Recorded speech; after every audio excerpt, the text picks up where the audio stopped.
Aleluia. Bendito seja o nome do Senhor. Então, irmãos, para sermos parecidos com Jesus, para sermos gêmeos com Jesus, realmente temos que ter o DNA de Cristo. Efésios capítulo 3, capítulo 4, versículo 13. Troquei. Efésios capítulo 4, versículo 13. Todos acharam? Diz assim: até que todos cheguemos à unidade da fé e ao conhecimento do Filho de Deus, a varão perfeito, à medida da estatura completa de Cristo. Amém, irmão? Amém. Só esse versículo. Glória a Deus. Nós continuarmos o nosso assunto. A medida completa da estatura de Cristo. Aleluia, Senhor Deus. Essa é a vontade do Senhor. Que tenhamos uma fé única, parecida com a de Abraão e com a de Jesus, para alcançarmos uma unidade em espírito, para sermos primogênitos com Jesus, para sermos, na verdade, gêmeos, junto com Ele, gêmeos, junto com o Senhor. Glória a Deus. Como nós falamos anteriormente, basta o discípulo ser igual ao seu mestre. A vontade de Deus é que cada filho do Senhor seja parecido com o seu filho. Essa é a vontade de Deus, não é? Jesus, em João 17, ele orou assim: Pai, que eles, os seus discípulos, sejam um como nós somos. Então a vontade de Deus é que as pessoas vejam Jesus na vida dos cristãos. Glória a Deus. E daqueles que dizem que são evangélicos. Mas na verdade há uma luta muito grande para que isso aconteça. Há um esforço muito grande da parte de quem prega, da parte de quem aprende, né? E está colocando em prática. Porque nós somos atacados também para não sermos parecidos com o Senhor, né? A verdade é que a Escritura mostra isso. Nós lembramos da palavra que ele diz assim: Jesus disse, eu sou a luz do mundo. Depois na outra escritura ele diz assim: vós sois a luz do mundo. Então nós concluímos, Jesus é a luz maior, e nós as luzes menores, porque reflete a luz dele em nós, e de nós para as trevas, para o mundo em que nós vivemos. Então a vontade de Deus é que sejamos como seu filho, não é? Sejamos como ele. Até ele mesmo disse aqui no livro de Mateus, vocês podem abrir aí. Vocês entenderam esse versículo aqui? Amém. Eu vou voltar para ele já. Pode marcar aí, eu já vou voltar. Não fecha ele não. Então, no livro de Mateus, Mateus capítulo 12, quando Jesus estava numa casa e foram chamá-lo, lembram disso? Todos acharam aí? Mateus. Amém. Versículo 50. Porque qualquer que fizer a vontade de meu Pai que está nos céus, este é meu irmão, e irmã e mãe.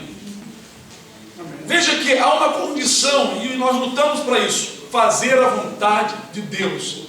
Só que essa vontade de Deus, muitas vezes nós encontramos dividida nas igrejas de acordo com o que a igreja aceita, o que o pregador aceita, o que aquela denominação vem pregando.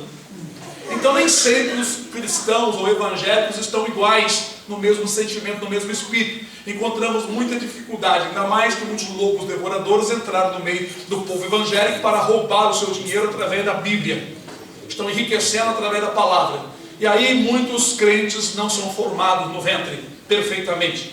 A igreja também ela trabalha como se fosse um ventre, aonde a criança deve ser formada legitimamente com o DNA de Cristo. Para isso, a criança, o novo convertido, deve receber o alimento perfeito, não falsificado, para que vá crescendo perfeitamente. Mas isso tem sido interferido por aqueles que ensinam incorretamente. Então forma-se gente estranha, gente como se fosse Vou comparar com aquela Agar. Lembra de Agar? O filho de Agar que nasceu na casa de Abraão, escravo. Uma comparação dele é os filhos escravos que estão nascendo na casa de Abraão. Mas não está nascendo da livre, está nascendo da escrava. Porque um crente escravo gera um filho escravo igual a ele. Então eu tenho que adotar um filho com o DNA de Cristo. Eu tenho que adotar uma criança e dar a ela a autenticidade do valor, do documento real. Mas se eu criar a criança do meu jeito e não do jeito da palavra, se eu pregar para um novo convertido, tratá-lo de acordo com como eu acho, eu vou criar um filho escravo, porque ele vai estar na casa, mas não vai ser liberto de suas vontades pecaminosas e suas vontades carnais. No tempo determinado, ele será mandado embora, como foi Agar e como foi o seu filho, o Ismael. Porque Ismael não foi um filho da promessa, porque o filho da promessa fica em casa. Ele tem o DNA do pai e da mãe, ele tem direito da herança. Então Jesus afirmou, porque alguém disse, tua mãe e teus irmãos te procuram. Jesus apontou para os seus discípulos e disse assim, minha mãe, meus irmãos e minha irmã são aqueles que fazem. Veja que entra a prática. A prática é a prova de que a pessoa mudou. A prática não adianta a pessoa falar, pregar, né?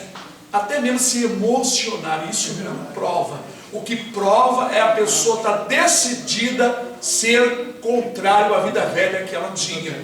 Isso demonstra que ela tem agora uma nova personalidade. Por isso que o apóstolo diz, as coisas velhas passaram, tudo se fez novo.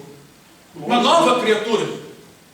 Então, na verdade, nós passamos a ser verdadeiros irmãos, luzes menores. Jesus é a luz maior, ele é a luz menor. Irmãos do Senhor, como nós falamos anteriormente. Para sermos irmãos, existem detalhes, existe uma luta. Nós combatemos contra nós mesmos, porque há uma dificuldade muito grande. Mudar de vida não é fácil. Só com o poder do Espírito Santo nos ajudando, e uma renúncia muito grande, e uma vontade muito grande de determinação no coração. Existem muitas igrejas para vários gostos, mas existem muitas igrejas que não estão, na verdade, gerando filhos legítimos para o Senhor. Né? Aleluia. Nós vemos, Glória a Deus. que até tem uma escritura, né, que fala sobre que não geraram filhos legítimos, geraram filhos estranhos, por causa da mistura. Porque o povo de Israel se misturaram com os povos de outras nações, praticando as suas abominações e prostituição espiritual, que era a idolatria, o principal. Então, muitos deles casavam com mulheres estranhas, e aí nasciam crianças estranhas. Estranhas porque elas não eram definidas para servir o Senhor. Elas ficavam entre lá e cá. Então não podiam servir o Senhor perfeitamente. Não é? Isso assim está escrito na palavra do Senhor. Mas então, irmãos, nós vemos aqui que o Senhor Jesus afirmou: eis aí, minha mãe, minha irmã e meus irmãos. Glória a Deus. São aqueles que fazem a vontade de meu Pai que está no céu. Bendito seja o nome do Senhor Jesus. Aleluia. Sendo Jesus o Filho legítimo de Deus, como nós falamos, precisamos igualarmos a Ele, para Deus olhar Jesus em nós. Deus quer ver o seu Filho em nós, para que, na verdade, nós também sejamos aceitos como foi o Filho. Voltando para o livro de Efésios, o apóstolo, ele salienta, ele fala do crescimento do corpo da igreja, né? Quando este versículo diz assim, eu vou ler o 12 também, querendo o aperfeiçoamento dos santos para a obra do ministério, para edificação do corpo de Cristo, que é a igreja. Jesus é o cabeça da igreja, e nós somos o corpo. Então, o Senhor quer o aperfeiçoamento, e que nós cheguemos à medida completa da estatura de Cristo. Não é? Vamos falar com palavras modernas. Ele quer que nós cheguemos à medida completa do DNA de Cristo. E cada vez mais nós tenhamos em nossas veias espirituais, não é? O poder do Espírito Santo, o sangue de Jesus em nós. Vocês lembram que lá no Egito, quando foi marcado a verga, que é a parte de cima, e a ombreira, que é as partes laterais da porta, com o sangue daquele cordeiro, aquele cordeiro simbolicamente representava Jesus. E aquele sangue era a vida de Jesus naquela casa. Este sangue hoje em nós é o Espírito Santo. Aquele sangue servia para quê? Para proteger o primogênito, dar vida ao primogênito, proteger a criança em nossas vidas. Aleluia! Nós temos uma criança, todos nós temos que ter a criança. Essa criança é a nossa vida espiritual, é a nossa nova personalidade que tem a vida de Jesus nela. Amém. É o sangue que deve estar na verga e nas ombreiras da porta. Se alguém tiver dificuldade de entender o que eu estou falando, depois pode perguntar. Então, por isso nos mandou marcar. Quando a Escritura diz para nós não entristecermos o Espírito no qual nós estamos marcados, selados, é a mesma coisa do Egito. O Espírito é o sangue de Jesus que agora está sobre a igreja. A igreja remida, a igreja que está limpa, a igreja que está santificada. Não é a igreja em total, em geral no mundo. É uma igreja que está na presença do Senhor na terra. Ela não está aqui, não está ali, ela está espalhada na terra. Deus a conhece. Deus a vê como um corpo santo.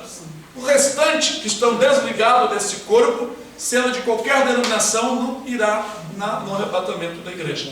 Então, não podemos afastar este sangue, este selo, o Espírito Santo, porque o Espírito Santo ele traz a vida para a nossa vida, como aquele sangue marcava as vergas e a ombreira da porta, testificando que o Senhor não ia tirar aquela vida. Os irmãos que não sabem, aquele destruidor não era um inimigo, não era o demônio não, tá, irmãos? Era o Senhor, foi o Senhor que passou no Egito e ceifou as almas.